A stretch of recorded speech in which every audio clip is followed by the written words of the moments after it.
Hey everybody, it's your Miss How To Girl, and I am back to show you how I organize all of my coupons and how I keep all of them in a nice little thing so when it's time to go shop I know exactly where everything is. So this is what I do. I got one of these big tubs. I think I got this from Ace Hardware. It was on sale. And it's one of these ones that holds hanging file folders, if you can see it. Yep. Just holds them and they like kind of move in and out. It has a locking top. It just has these two sides that you can just flip up and then you can pull the top off. And I like it because it flips down and it has a handle, so when it's time for me to do my couponing stuff, I can just carry this around to whatever part of the house I'm not going to be bothered in, and you know, I won't have someone running by me or cat attacking it or something. So I like these being portable where I can take them anywhere. So what I do is, if you look inside, you can see that all of them have little tabs on them, and each tab is actually a different month. I don't know if you can see that. Yeah, you can kind of see it. Figure out how to do this here.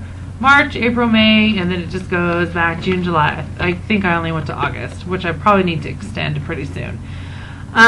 And each one of these months has its own folder. I'm going to pull out March just because it's the first one that I have in there. Take that off.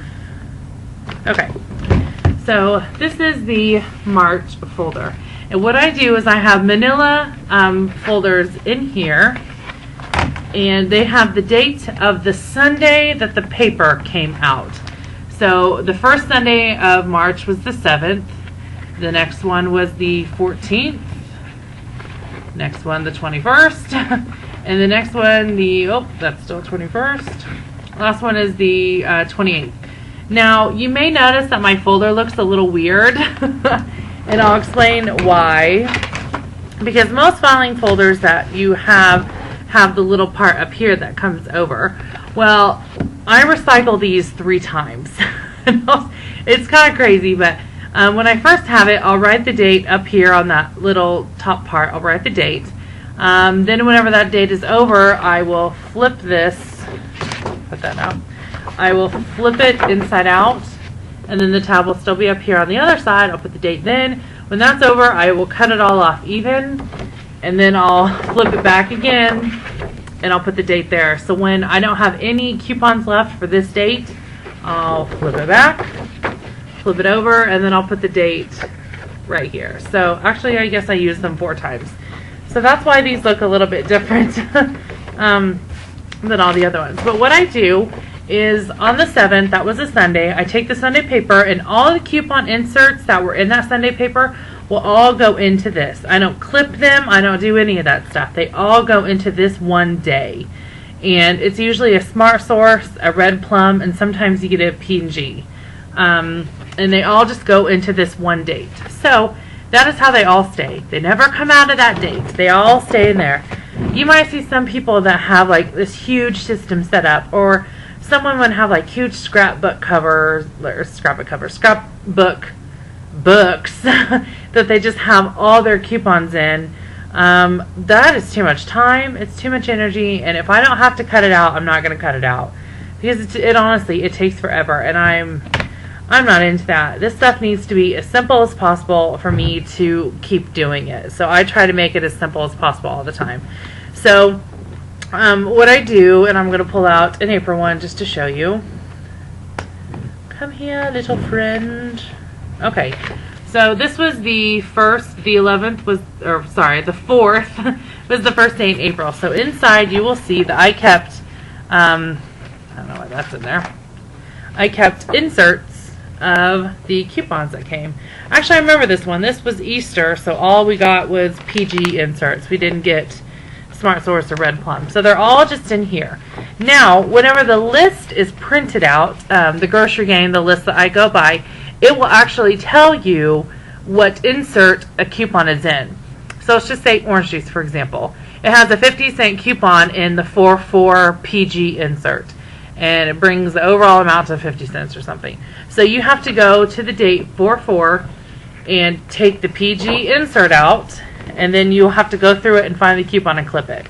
So as you can see, I've already gone through these a couple times. Like on the back here, there's a coupon missing. I just go through here whenever I need to, whenever the list tells me to go. Other than that, see, like I've gone through this. Other than that, I don't go through them. I leave them in here and I leave them all together. That way I know the date, and that way I know exactly where it is, and I won't have to be searching through different areas to try to find the one coupon. So I suggest to keep all of your inserts together and keep them in dated and Sunday dated folders, because the grocery game will go by the Sunday dates. That's how you know what day your coupon will be. Now, also, sometimes people give me coupons and I may not know where they're supposed to go, but if I go through my insert and I notice there's a similar one in there, then you can just throw separate coupons in here. Sometimes I do that too. I'm going to show you an example. I have a friend of mine that gives me a lot of her extra ones, and so this is my very first time I ever started, and I actually don't have any inserts. I have 3 envelopes that just have extra ones that she's given me. So as you can see, it's like 3-7 Red Plum, 3-7 Smart Source, and 3-7 PG. So these are just single coupons that are in there that no longer have an insert, just extras that I have. So that's how I keep them like that. Now, another thing that you might have noticed is, hold on, another thing, I also keep the receipts from all of my shops in each month's folder. So I can go back and look, how much did I spend in March? How much did I spend in April? And then I can keep track of the trends of what I'm spending. Now, another thing that you can see, here's the 4-4. Actually, I don't want to use that one because it's kind of dark and it's difficult to see. Okay, so now when you get the insert, none of these have dates on them. So if you don't keep track of it, you're not going to know if the Smart Source is from 4-4 or if it's from 5-9. You're not going to know when it's from. So when you get your inserts, it's very important to write the date on them.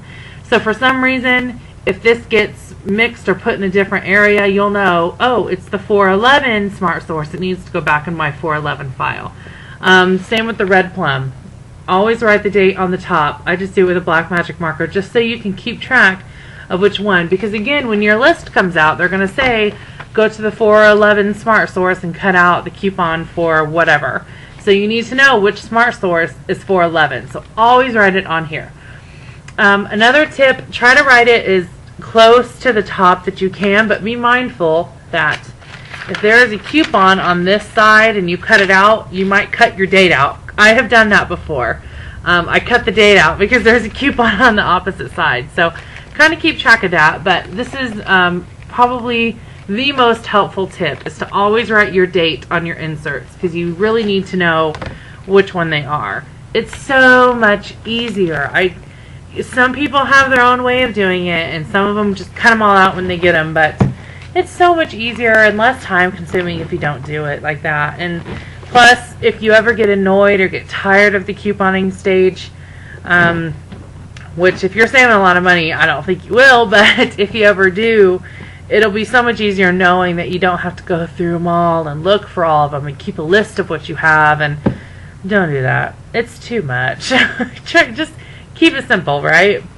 And that's it. So that's all that I do to store them, and that's it. So that's all you have to do. And I love this. I really, you know, when I first put them together, I tried to put them in a way that I knew would work just for the moment. But it's been almost 3 months and I have not changed one way about how I handle or store them. So it's really good. So anyway, just a little lift handle, and it's just one of these guys. So you can take this anywhere. I usually have a pair of scissors that I keep in it because I lose scissors around this house like it's no one's business.